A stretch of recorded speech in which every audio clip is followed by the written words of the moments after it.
Hi, people. I'm Mike, and I'm a little concerned about the toilet paper crisis. I'm going to show you all how to wipe as I did as a logger back in the day. We only needed one sheet of paper. This is it, one sheet. So what we did, well, we drank a lot, that.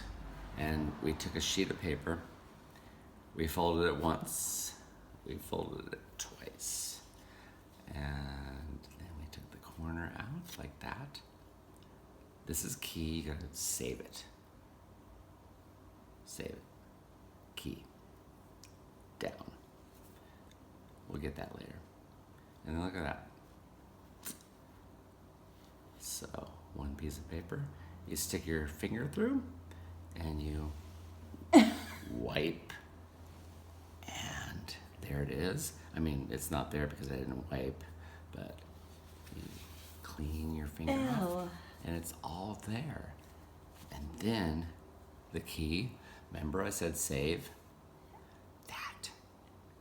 Because you wipe your fingernail, you clean it all off. Yeah, one sheet every time works. There you go.